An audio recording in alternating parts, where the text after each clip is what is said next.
You are listening to WXRWLP Milwaukee on 104.1 FM and on riverwestradio.com everywhere. Now you can also listen by telling your smart speaker to play Riverwest Radio. Support for this program comes from Collectivo Coffee and Troubadour Bakery, makers of artisan breads and scratch-baked goodies. Visitors to Collectivo's Bayview Cafe can look in on Troubadour Bakers as they prepare breads and cafe favorites daily. More info is at collectivocoffee.com. This is Cinema Fireside, and thanks for listening. Really appreciate it. It's cool. If you're listening live, it's a beautiful evening in Milwaukee with the melancholic sun, a breeze, majestically rippling the foliage. And I've got a guest today. I could say special guest. I mean, hey Gabe, thanks for calling in, my man. This will give great depth to the show. Appreciate that, and we'll get to you certainly.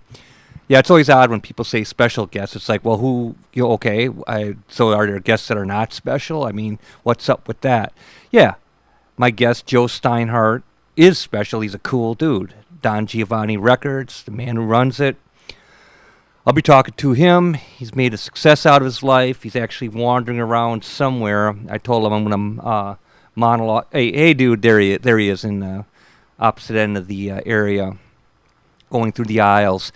Told him I'll be talking for about 10 minutes, and then I'll call him on up the stage. He's checking out a bunch of stuff here. It's a wondrous area that we do our broadcast from, to say the least. So I hope everybody's well. The mind is a wild thing, and some people have an addictive personality. Other people can just, at the snap of a finger, can cut off habits just like that. And one of them, just to cut out sugar just like that, man, just you snap your finger, bam. For the most part, there's a lot of sugar in a lot of things, but man, you can do some obvious things. So that's pretty cool. And you can do that with many different things, and whether it's diets, this, that, the other thing. I know people have lifelong struggles with a lot of things, and the thing is to not to struggle, to make key decisions and then act upon those decisions in a practical way, not a manic way, and to habituate yourself to better rationales, and those habits actually become lifestyles. You do begin to behave without consciously thinking about it, like tying your shoes. So that's a good thing. In fact, it's kind of wild, because I like to usually contemplate things in silence, and then when the 7 o'clock hour hits on Monday evenings, all of a sudden it's like, man, I got to come up with things to say. And it's a radio show, so that would behoove you to do that. And I'm very thankful for Joe and Gabe's presence tonight. So the last couple of films, in the films that I watch, everything's for a reason. I got the go-ahead from Zav to say certain things. I don't like to swear. I don't find that very becoming. But I do think that on occasion it is effective. And, sitting around on your ass watching the screen is like death to me. So anything that I do is motivated by, in front of a screen, is motivated by something. And I usually have a pretty psychologically tempestuous, ongoing motivation for good and ill about things, and brings me to various films that run the gamut from Saturday Night Fever to Spin, and I'm sure that spectrum could be figured out by one of the listeners, I'm sure, with a little bit of the thought process. Tom, one of my colleagues, reminded me that, hey, dude, we saw Saturday Night Fever on 35 millimeter at the university. I'm like, damn, I didn't remember that. You got a good memory. I've got all that stuff written down. Just it's not something I think about, so it's very surprising when these events are related back, and it's like, wow. So yeah, I think I've seen Saturday Night Fever at least 3 times. It would have been cool to check it out when it came out. I was only 11. That would have been a little bit of a task, I suppose, but it probably could have been done. I didn't really see films back then. I was really never into it, so it probably wouldn't have made sense back then. It only makes sense now in retrospect. So, but yeah, seeing a good 35 millimeter print of it, that would have been swell. Well, I did see it at the university. So thanks, Tom, for that reminder, for sure. I finished Phil Olson's play, A Nice Family Gathering. I mean, I read a lot of plays, and one of the things to do is to split the difference between your classic education and your idiosyncratic searchings, the things that you seek out that are not going to be in the overall dialogue with the collective. Oh, I never heard of this, I never heard of that. Well, of course, you heard of King Lear, The Iceman Cometh, Death of a Salesman, and all of that stuff, but these other titles you may not have. So it's, you don't neglect the classics, but you do not also neglect your own idiosyncratic ambitions as well. And when you split the difference like that, that's a good mix for sure. And writing a screenplay on the theater, so I was actually doing set construction on Saturday to get a hands-on experience and get a taste of the lingo and the movement, the energy, and then I went to rehearsals on Sunday evening, and it was the first rehearsals on set as opposed into the rehearsal area. So that was interesting as well, and they went through Act 1, and then on a different evening they'll go through Act 2 and so forth. So it's very fascinating. But I started this project many years ago. I went out to Fort Atkinson, and I was watching I think it was The Sound of Music of all things, and I just started, oh man, this is, started writing about theater, and then I went to, I think up at Concordia University to sit in on one of their rehearsals, and no. It was actually in a church basement where the rehearsal space was, and then up at Concordia, I didn't go where the actual play was. Maybe I did, I don't remember. But it's always good to get a taste of the real thing and goings on behind the scenes, and it's always fascinating. And among many books being read, I'm almost done with Marina Abramovic's Walk Through Walls, almost done with my second reading of King Lear. I'm reading Ray Bradbury's Fahrenheit 451. I'm just about done with Patrick McGilligan's Young Orson Welles. I've so on and so forth, but my colleague gave me the Tao of Wu, Tao, or whatever. I might be got a lot of things in my mind. I may be mispronouncing the title. And anyway, it's a memoir and self-empowerment book, and it touches upon basic things. I've been reading that stuff for many years, so it's not like I just fell off the banana boat and said, "Wow, man, I can't believe this." But also what he was mentioning in that book was all of the outside noise. Is everything cool? He's gonna call back. Okay, Gabe's gonna call back. Thanks, Gabe. We'll look out for that. Zav ran up to the stage, did a minor technical adjustment. But anyway, my man was talking about, all of the noise that surrounds you, and which is very true. I mean, I know all of this stuff. It's not like the first day on Earth. And, you can blank out the mind, which is an incredible thing to do. And then you can bring in your own trajectory of thoughts. So, people can be talking about, Buddha and all of this other stuff. And like other people would be like, man, that's old hat. I know what all of this stuff is. I've been doing it some people have been doing it a lifetime on their own, just naturally. So, just kind of when people be talking about that stuff, you look at them blankly. It's like, man, this has been going on for a while. Thanks again, Gabe. We're just about to get to you. So, yeah, that's another thing, too, is that I've also, God has blessed me so many different ways with health, with a dynamic colleague, but I mean that psychological effect of that colleague brings a lot of energy for good and ill, and not that person's fault in any way, shape, or form. It's just some people have a troubled existence at times, and so on and so forth, and they deal with it in their own various idiosyncratic machinations, and I will always say that it's very productive work-wise. It's very productive as a motivating factor, and I'm not subservient to anything, and it's not a matter of it's a wild interior battlefield. But it's a wake-up call to how you spend your minutes, your hours, and all of that stuff. And I can't reflect on the day and say, oh man, I wasted it. I mean, that is certainly not the case. In fact, my man Joe, I wanted to get here a little earlier, but I was doing so many different things, and so I just made it like I told the dude I would about 6:45. And Gabe, we're just about to get to you. So I just want to thank God again for not only health and wherewithal and wits and ambition and all of that kind of, in food and shelter, and my colleague as well, actually, when I start, all of that stuff kicks in.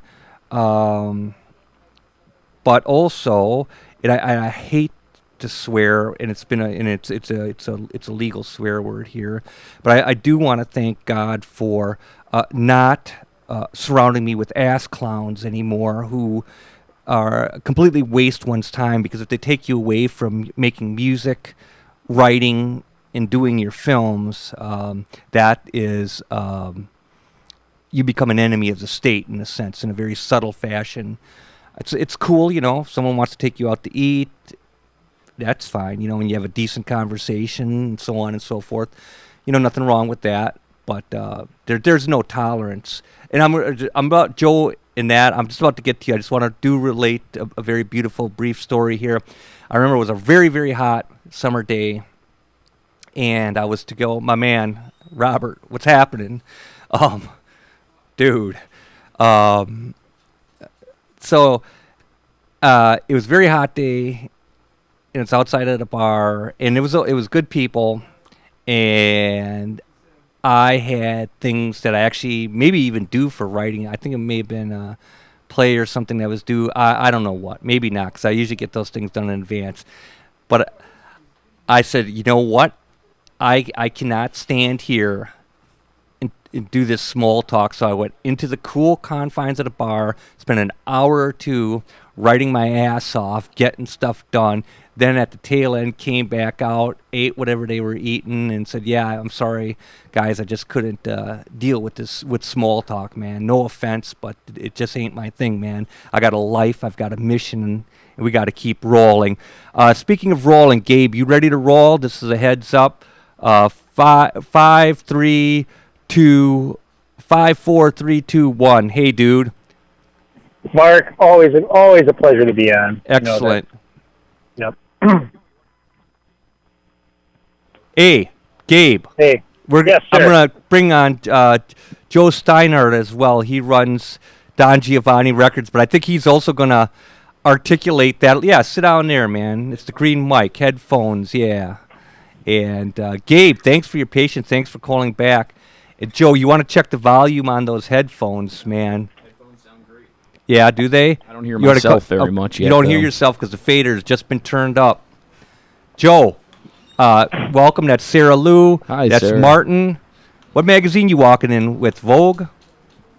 Nice, dude. Who's on the cover? Ladybird. Oh, okay. Excellent. So, Sarah Lou, what's happening? It looks like you got something to say. Okay, what's that? Just keep going. Oh, just keep going. Okay. You came up here to tell me to just keep going? Yeah, just checking. Oh, excellent. Thank you, Sarah Lou. Sarah Lou's up here to check on the technical aspects and make sure that they meet the rigorous standards of this fine station. And do they? Yes. Okay, cool. We got the thumbs up, I believe. So, Gabe, my man, meet Joe. Audience, meet Joe Steinhardt. Hi, everybody. Hey, what's happening? Hey, not a lot. These headphones are heavy. Yeah, they really are. They're bulky. They're like those.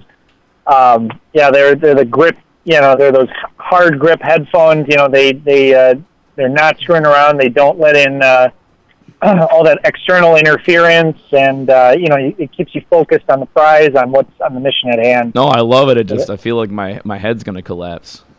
Yeah. So Don Giovanni Records, what do you do over there? It's a record label. It's independent record label. I guess it's technically based out of New Jersey, but Okay. I'm in Michigan right now, teaching at Okay. Michigan State. What do you and teach? It's a great question. I actually teach a class about music culture right now, but I also teach some classes about public relations, and I'm trying to develop an independent music program there. So, Oh, cool. yeah. And I study risk and health communication in addition, I Oh, guess. So that's what pays the bills. What was it? What is it that you like to impart upon your students with music culture? That I mean, like, you know, whether we're talking about contemporary, classic, or Right. you know, of years past. What do you think is of what's of great interest to you, and what do you find of great interest to pass on to your students? No, Gabe, that's a great question. So I mean, what drives me to teach is also what drives me to do the label, which is that I'm a firm believer in kind of independent and outsider music, especially independent. And you know, there's 3 record labels, 3 companies right now that own about 75 to 80% of the industry, depending on where in the world you are. And they like to have all of it, and so I'm a big advocate for independent music and independent culture, and so that's kind of where I come from. I find music and art in general is one of the most important things, you know, in a society, and culture, I guess. And so I think you need independent stuff there. Hey, you seem pretty focused, Joe. How does your mind work? How does my mind work? How does your mind work? And then I'll try to. Okay, you want to know how my yeah? mind How does your works, mind dude? work then? Because I don't even. Okay, Yeah. sometimes I almost physically feel like crying. Sometimes I could feel like the biochemistry like burning. Within a degree for a particular reason, and then I reflect upon the entirety of my life. And then I reflect on the betrayal of my life. Then I reflect on what I would have done. And I can certainly say that I am doing it now. So it's an implied rationale. So I'm constantly pivoting back and forth from past betrayal to getting the job done in the present. You know, that's why instead of getting here at 6:30, I got here at 6:45. I was like, dang, man, I want to try to get to this dude. And so that's how it works. Yeah, I mean, my eyes are a little bit burning from tiredness to a reasonable degree, and my heart is, it's back and forth in a sense, and I am very proud of all of the writing because it's practically applied. So when I say that stuff, it's not like the abstract, because I loathe the abstract. But this is my question then. It sounds, dude, your question got answered. Oh no, so this is my follow-up question. I guess, man. Well, my question be answered, but we'll find out. I'll get there. But okay. I know we will, because you've got the mind of a mastermind. This is both going to be a follow-up, and it's part of answering my question, which is that I don't think I'm that self-aware, and that's what I was going to ask you. When were you always that self-aware and self-reflexive of how your mind and body works, or did you at some point in life decide? Because I just don't think about how my mind or my heart or my body work, and it's interesting hearing you say that, and that's what I'm wondering. Is that something that as you got older you looked back at and figured out, or were you always so in touch with all that stuff? My man, since my first conscious thoughts, I've been painfully self-aware. Man. Painfully. It's like many times a minute, you're monitoring yourself. This goes on all day.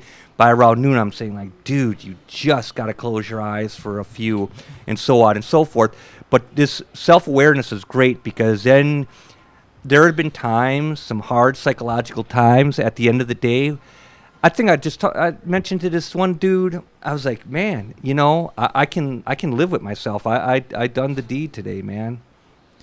Yeah, I don't know. It's interesting. I mean, I think about a lot of stuff all the time. Like, I feel like my mind's always moving, I guess, and I feel like it's something where I'm always planning like 10 steps ahead, and then by step 3 it doesn't look like anything anymore, so I have to make all these multiple plans on plans. What if it's I'm definitely insane. I'm not saying I'm not insane. I just say I'm not that self-reflexive of it till right now, and you're kind of asking me to think about it. And man, you own a record company. You've done well. You've done, I don't know. Well, I'm telling you. So. Well, well, I think that there's a certain degree of a certain type of creative spirit where there's a certain type of neurosis that comes with that, where it's circular. Yeah. But I think that reflective and aware and cognizant are all different things. They're all different aspects, because there's kinds of self-awareness that leads to total peace and acceptance, where no matter what happens, it's like, well, I guess that's just the way it is and it's fine. And then there's the kind of like where it's like, no, I haven't done enough, nothing's good enough, everything's falling apart, whether it's like there's always a sense of failing, which is also very important. That leads to eustress, that leads to, and with creative people, that's very important, because that's what gets you to keep writing. That's what keeps you to keep producing a new, making new music, writing new works of art, creating new paintings, whatever the creativity may be, there's always an urge and a necessity to do more. Yeah. And I think that sometimes being too at peace, it's like, well, what's the point of adding more words to the universe? Everything's been done already. I'm getting to this point where like my life is funneling out chaos, and I'm finding myself I find less necessity of adding to culture, and I'm finding more interest in just assessing the culture that already exists, because there's so much there, even before 1980. That's just music, poetry, literature, music, film. You name it. It's all before 1980. You could spend your entire life of all your free time and your creative and your professional time just studying all the great works of art that have existed before 1980, and you would never run out of material. I think of that. And you could spend your whole life studying only things that came after 1980. I was going to say you could do that you can pick 2007. It's like you absolutely. So that's the thing about music. It's like I obsessively listen to music. I'm an obsessive music media. I'm an obsessive film watcher, and I'll still go to, and I'm obsessive, and then I'll go to these things like South by Southwest, and there's 4,000 bands I've never heard of, and I'll talk to some film buff, and like I said, I spend I'm either watching films or I'm reading about films I haven't watched that I need to watch. Yep. I'm asking, and I'll talk to someone like Mark, and he'll mention 10 films I've never even heard of, and it's true. You can just pick one. You can pick one year, let alone pre-1980. Yep. So, film festival coverage is real interesting too, because then it's like stuff that you're not going to be able to see for 6 months. I just got done yesterday wrapping up my coverage in my head of the Cannes Film Festival, and there's like 9 films that I wrote down, all of which I'm going to see. I finally got done crossing off all the items off my list from last year's Cannes Film Festival with BPM. Finally got around to watching that, and that's the last item. One by one, I crossed all those films off. Loveless, Wonderstruck, BPM, Okja, You Were Never Really Here, one film at a time, some of which are made by these like auteur directors, like with another cornerstone work and film and entry in their filmography. And I love what you're saying about music and film in certain years, because I love looking back reflectively at like the year of music. Like 2007, 2008 were both really interesting years for music. A lot of stuff, like a lot of bands that became great later had like an introductory album or like a second album. 2009 is a really interesting year for music too, like the Japan, like like Beach House, Japan Droid. Yep. And that's like major label indie stuff, but those are still like huge albums from that era. Like when coverage at Pitchfork was really starting to take off, when independent music coverage was starting to get more mainstream, and the quality of the writing was getting better, and the interest was peaking. The writing at the AV Club was getting better. It was like the next wave of music and film criticism, and even television criticism, was really getting into that next gear. I'm going to tell you something. Where it's not just fandom. It's not just content. it's just this multitude of context, great writing about, and it just makes you want to experience that stuff all the more. Yeah, well, this blew my mind. Yeah. I was in Chicago for Pitchfork Festival this weekend. Japan Droids actually played too. Funny you mentioned all that, but this blew my mind. I went to there's another label that I like to talk to a lot about things in Chicago, and one of the owners is an obsessive record collector, much like myself, and he has a few thousand records.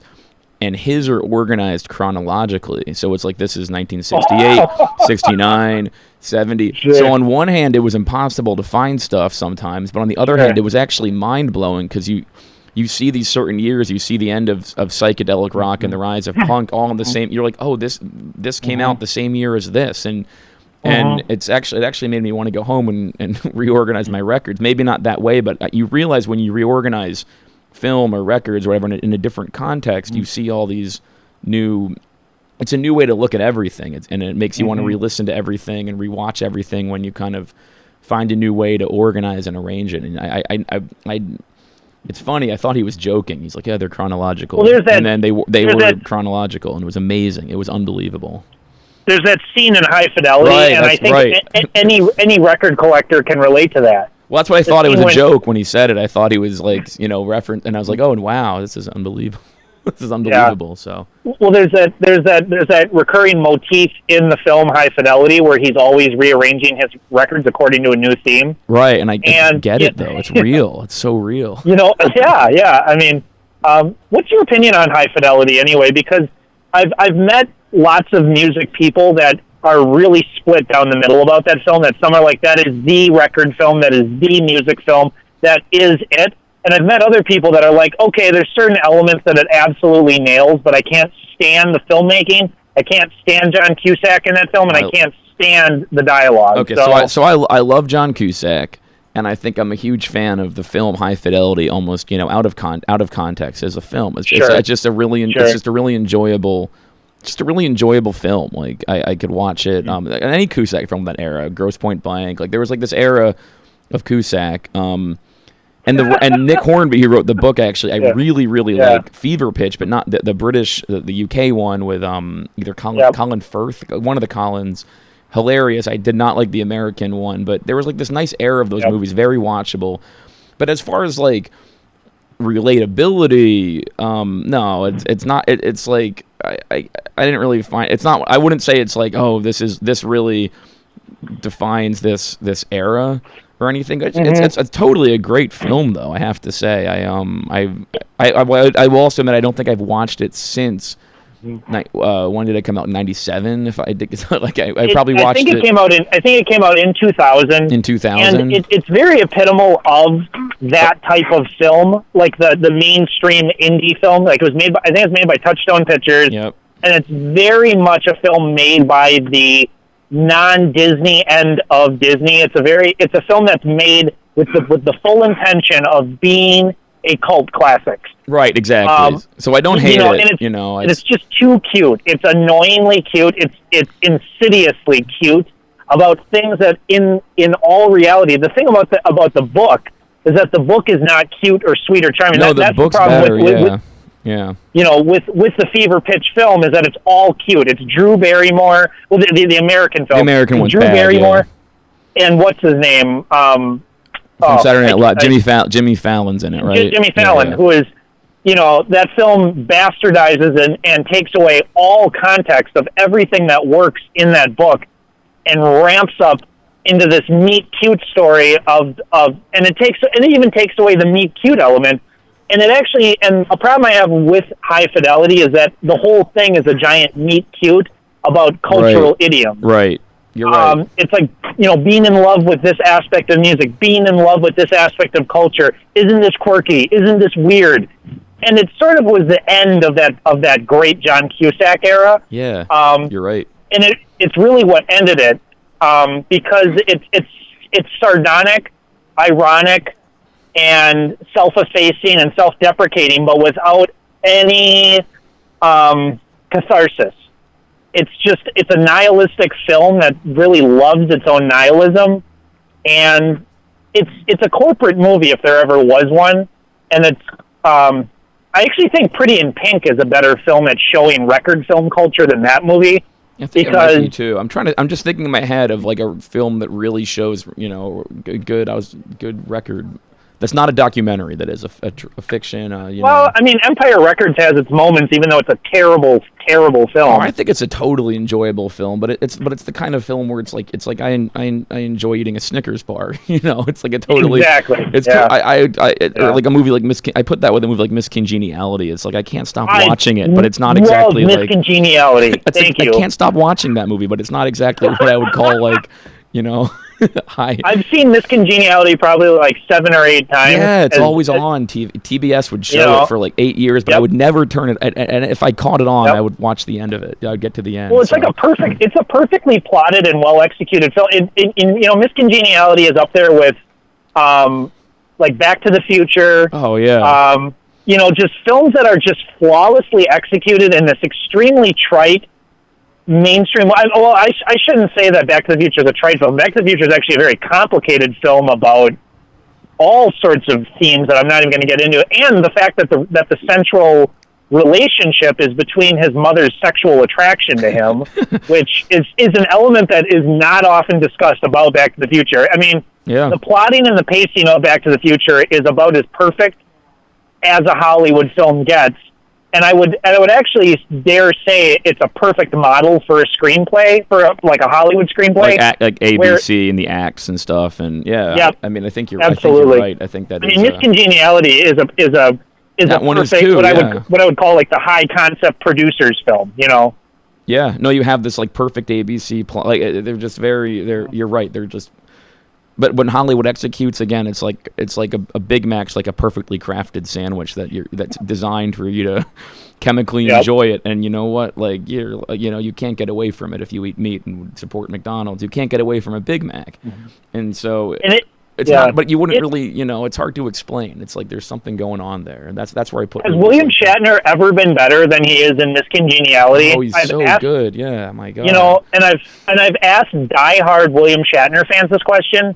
And they get kind of insulted, like when I bring up the because he's making fun of himself in that film so clearly, and there's a level of detachment and straight on playing it full Shatner at the same time that the only other times I've ever seen him do that were certain episodes of Boston Legal. Public or Boston Legal. That's so funny. I was just about to go there. It was like James Spader and William Shatner smoking cigars and chewing on this like bad but great sort of like post West Wing dialogue where it's not furthering the plot, but it is. I think Boston Legal is actually a weirdly unheralded show that I found so addictive. Mostly because of just those scenes with Shatner and James Spader. Well, that's also an era of TV I miss. I'm a big TV buff up and almost until this modern era where TV kind of got this cinema. I don't love a lot of the modern TV, even though it seems like it's never been more popular. I love the 3-camera sitcom. I love the kind of like like Boston Legal, Boston Public, any Boston anything, Public. It was a great show. Boston Public was a terrific show. Like the David E. Kelly, Ally McBeal. Like I kind of liked I liked that kind of drama. I liked the Practice. Oh, the practice was great. We got to get Mark back in, man. Mark, I got a question. Can I just derail the train? You do whatever you want, my man, within reason. Because we could talk about Miss Congeniality all day. I'm going to derail the train. I'll hit Mark with this, but Gabe can answer the same question. I came here with only one question. I was like, what am I going to talk to Mark about? Music. First concert you've ever been to? Or musical memory, if it's split between the Barcades and the Beach Boys. Damn, that's good. You got it. How early? What memories? I started my life young in a way, and just starting it now in a way. So it's a weird little split that is certainly not normal. What up, Sandy? She's a good soul, Sandy Weistone. I may have left out a consonant. So that's it. So Beach Boys. What era of who was in the Beach Boys? If you remember, well, dude, I was 12. Probably, yeah. It's maybe the Barcades even before the Beach Boys. Maybe I was around 11 or so. So how about then first kind of memorable, like I'm going to go to maybe that sounds like you went with your parents or something, or what was the first concert? You're like, I'm going to go to a concert. And when I was 12 or 13 in Styx. Oh, nice. About 78. Ooh. Wow. How long did they play for? What one would? It was a regular concert. Was it like wasn't a 3-hour affair? Or, No, nice. not. I don't think so. And Gabe, how about you? I can't look you in the eye and ask you like Mark, so the charm is gone, but across the air, you know. Well, I was like the first concert where I wasn't there with parental supervision was the Allman Brothers, and it was like, and at that time I was growing this appreciation and this love and this like nostalgia for the '60s that had just started like a couple months prior to that, and I'd always been in love with classic rock, listening to it on the radio with my dad, driving around, and my dad and I always had to drive long distances. But the Allman Brothers was never a band that I was particularly huge on. It was not a band I listened to a ton of. But my dad had an Allman Brothers best hits collection, and they were in town in Madison, I think for the state fair, in Milwaukee for the state fair. And my older sister was in town, who was like going, she was going through the last waves of the Dead before Jerry died. She followed the Dead around for like a year or two, and for like a year. And she was full on board with that, and I went to go see the Allman Brothers with my sister, and I had a very life-changing event that happened at this concert, and it was just awesome. It was as awesome and early, formative. I'm stuck in a child's body, but I feel like I have the mind of an adult, and you are finally given the freedom and the joys, and you're given the luxuries of an adult. You're treated like an adult by these adult peers of sorts, and it was very welcoming. And I was not very close with my older sister at that time, but it was this bonding experience that she and I had, and we were just chatting with people, and it was the first time where I wasn't treated like a child. It was very cool. It was very formative, and it definitely left an impression that live music is super cool. That has stayed with me for my entire life. Man, how about Mark and then Gabe next? How about album? What was the album you bought that you just wore down? Or Casey and the Sunshine Band. And that was your first album, or that was the one that you? No, dude, I think that's the first one I got at Murphy's drugstore or whatever on Silver Spring in Fond du Lac. It was, I think the records are up by the front window. And probably around 76, it's a white album with a rainbow. Yep. Casey and the Sunshine Band. And then how about the first record that, again, you just like wore down? The record you just listened to until... I don't know. I remember listening to 45 of Chic over at my friend's house in the basement. That it was from 78 or 79. I remember that for sure. Wow. That's cool. How about you, Gabe? See, here's how that works. I'll talk movies and film in a minute, but you guys talk music. We're switching roles today. So. Oh, that's no, total. I love it. We're doing like Bill Simmons here. We're going off the grid. I've been trying to sell Mark on the rewatchables, but I gave up a couple weeks ago because I gave up on it too. Man? After You're trying to sell me on who's the rewatchables? It's a long story, okay. and it's not worth it. I gave up on it myself, so it's something that I don't even engage in myself anymore either. But I had this like brief romantic excursion with Bill Simmons, who I'm not a huge fan of, but he has this film podcast that I just started obsessively listening to. I talked about it on the show twice, and then someone told me that they're like, "Why are you promoting that bro sports stat podcast on your show?" And I was like, you know what? You are right. And that was the end of that. But the first record that I bought that it was like, I need to have this, both of which were influenced by my sister's record collection. And I would say that it's a tie because I can't remember for sure which one I bought, but I was in second grade and my mom never questioned the music that I wanted to listen to, even though she was a Nazi with my older sister, the one that I spent more time with and was closer to.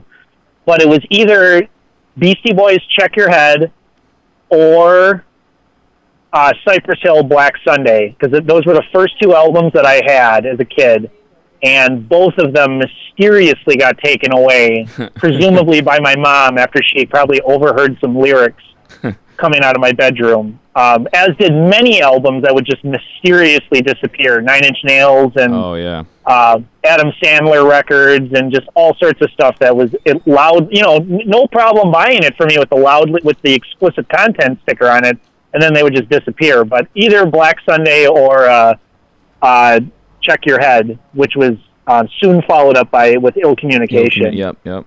Which did not disappear for some reason. First record I wore down and just like played was probably the Moody Blues in Search of the Lost Chord. It was either that or a Led Zeppelin Best Hits collection, which was called Early Days, which was put out in 1999 when they started remastering the old Zeppelin tapes. And they had them newly remastered, and then they put out two best hits collections, one of which was like the earlier, more just central blues rock records. And then the second collection, which was called Latter Days, was remastered, more their guttural, psychedelic, subterranean, like Kashmir era, like Physical Graffiti and On era.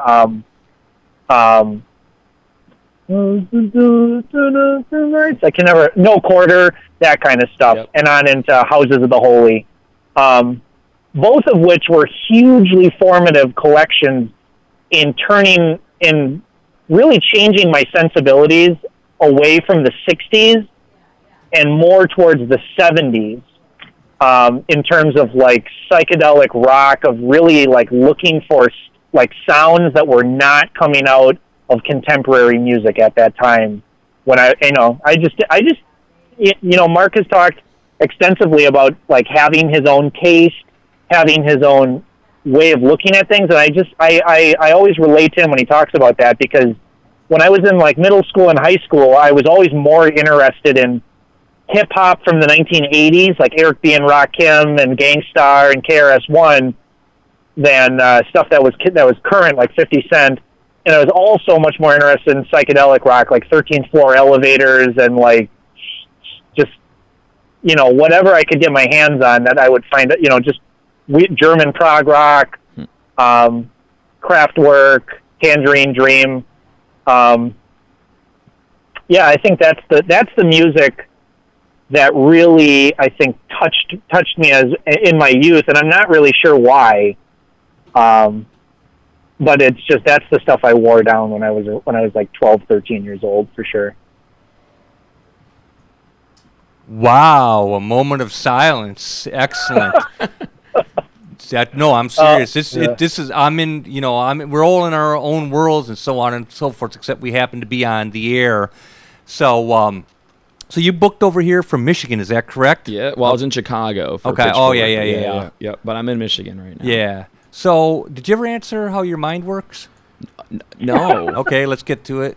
Man, well, I kind of was getting... I think he kind of answered. I was saying where I try to think about all these different, potential possibilities. I guess this is how my mind works. I guess this is the best I can do, which is also what makes me an insane person sometimes. But I try to have a plan for everything. Okay. So it's like I have to then think about everything, But it's like, if this happens, but I try to make sure the plan always ends with something where I'm happy, and then as a result, I'll just kind of, But I say happy, but like I said, I'm miserable most of the time, which actually then... Why? Well, listen, wait, we're going to go back to something Gabe cool. was saying, which I thought was interesting, which is you kind of have to be in this kind of dark place, I think, to at least me personally. Yeah, I don't think in general you have to be in any dark place. Oh, yeah, I can only speak for myself. Job done, but right, but I think for myself... exactly.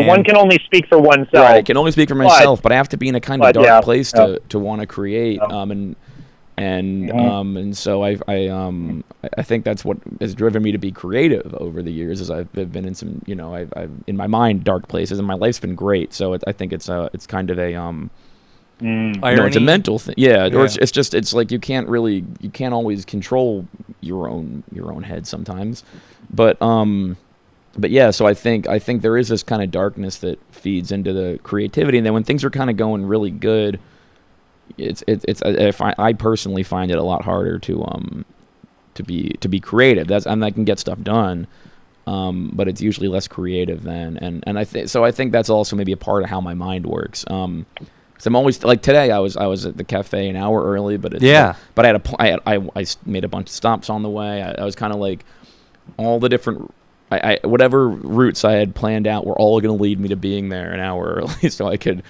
get some stuff done. And that was part of the plan too. I'll get there an hour early, and I'll send out these emails and so yeah. I don't know if I don't know if this might be completely uninteresting, but I mean that's kind of like.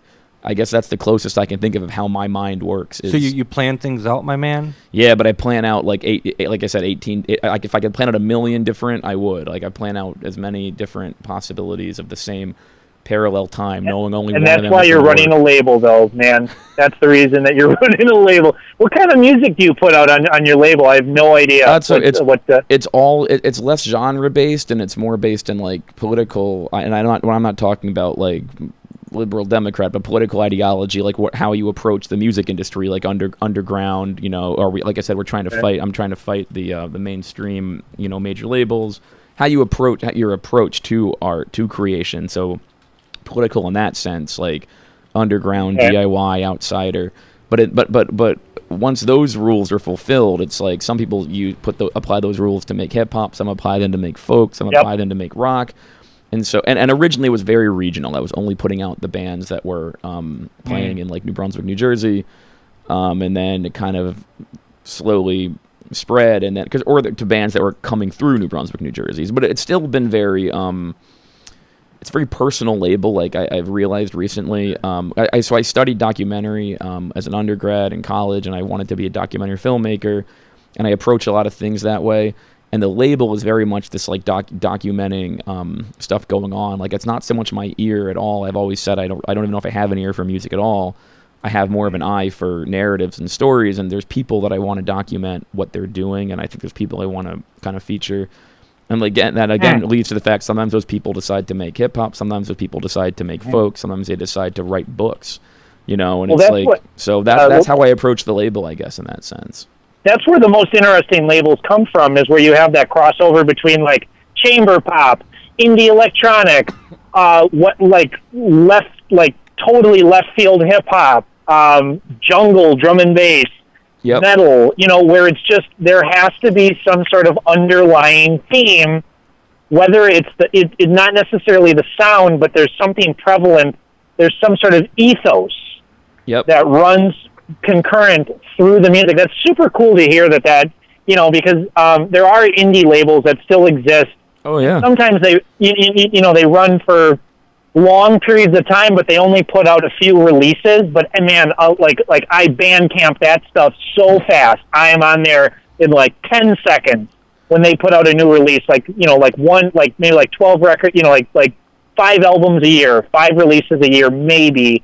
And some other labels, are more prolific, but like other labels that come to mind are like some of that early Stones Throw stuff. Oh yeah. There was, just that concurrent thread that Peanut Butter Wolf was running through his mind, that you could see through other people's music that was coming through.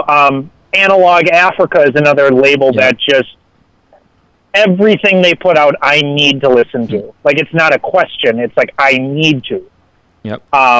It's all rediscovered psychedelic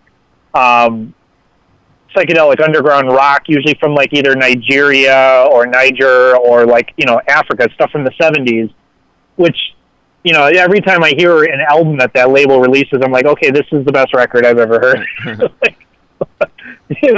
But Joe, it's super cool to hear your enthusiasm, your dedication, your reasoning behind your business. Oh, thank you. Yeah. Like I said, I came to talk about film. Cool to hear. If you want to talk about music, you guys got to get on my. I said I'm going to have Mark on my podcast. Then I'll talk about music. I'm here. Just kidding. Well, I love hearing about music people discussing film.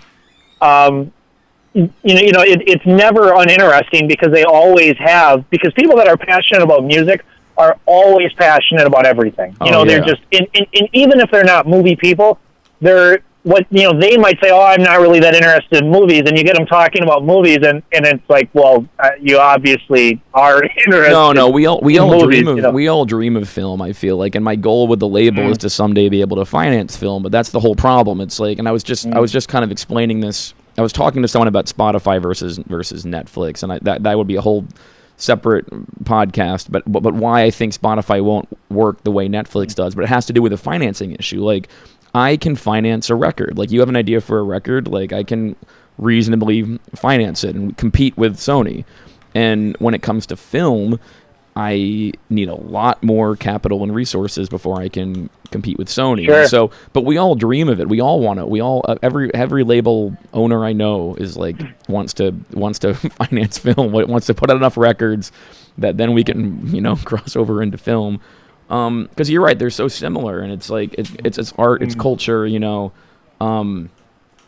literature, plays, film, and that's why people like Mark do it all. Like, Mark's so well read in every arena, and so are all these guys I know and people I know and stuff. It's like they don't just know about music, film, art, books. It's all the same thing if you really think about it. And it's just how much. It's kind of how much money do you have, and what resources do you have, and some people only have paint, and some people only have the guitar, and some people get the resource. Some people only have pen and paper, and other people they'll have the resources to make a movie. And so I think, but art is just art.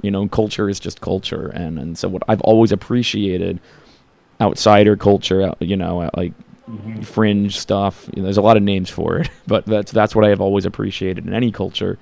And I love film. What would you say are and I love to ask people that are either musicians or that work in music, like industry professionals in music, what are some of your favorite uses of music in a film, whether it's an original score or a use of a pop song? What would you say are like some of the standouts? Such a good question. I've never heard, I guess there's never been no pop song stands, or no non-score stuff stands out, but I listen to a lot. Immediately I'm like, yeah, I don't know.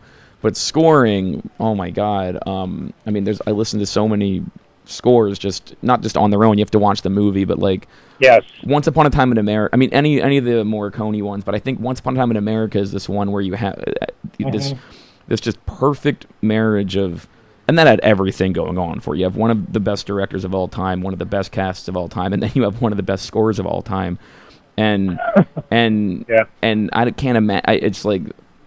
That's unbelievable. I feel the same way though about like Goblin and Suspiria in this way, where it's like, yes. Oh, I guess Don't Fear the Reaper or something. It's like that might be a good example of a moment in film where it's just a pop song, so to speak, and I can't even imagine like that scene without like Don't Fear the Reaper or something like that. Now that I'm kind of thinking of it, but yeah, Goblin and Suspiria is this other perfect marriage because that's like art house, man. That film. And I just can't even imagine. The Tangerine Dream scores is another one. They've done some amazing. I was going to say actually one of my favorite. Sorcerer. Yeah, one of my favorite films actually is Sorcerer, and one of my other favorite films is Wages of Fear. And like it doesn't make it boggles the mind that if I was going to list like top 20, they'd both make it. They might even both make the top 10 because it's a remake. But you're right. The Sorcerer score is unbelievable. And the Keep score is really good too. Keep. Oh, Thief. Yeah, and that's a great. That's another just great movie. Great director. Thief. Yeah. Oh Thief. My God. Well, Thief and The Keep. From 2 years later, another Michael Mann film. Thief. What's The Keep, my man? Because Thief is a very elegant film. It is. It's a masterwork. The Keep is a really strange Michael Mann oddity about Nazi scientists trying to find a mystical Jewish power, and there's a lot of Tangerine Dream score, a lot of Lance Henriksen, and a lot of weird cocaine-y 1983 in caves stuff going on. It's very atmospheric and it's one of those movies that the line between good and bad in a traditional sense does not exist. Okay. It's very weird and it's very watchable. Everything in it works on so many levels because it's trashy in the best sense. Good. It's just a very odd film. And we're down to the waning minutes. So, Oh, man. So Joe, how do you see the rest of your life playing out? Oh, man. You know what? This is real. This relates to what I was saying about all these plans. My new thing, right? I just started this. So I said I'm this giant planner, and I am a giant planner, but my new thing is like micro giant planning. So I'm really taking it 1 year at a time. Like I'm planning, if I can get through every year, like one at a time, but do the things I want to do this year, next year I have to it's like I'm just going to figure out a way. So I want to finish writing some stuff. I want to, put out some records. I have plenty of things, but it's like I just want to do those this year. And then next year I'll figure out how to do the things I want to do next year. But then I can kind of apply that to month and week to week and day to day.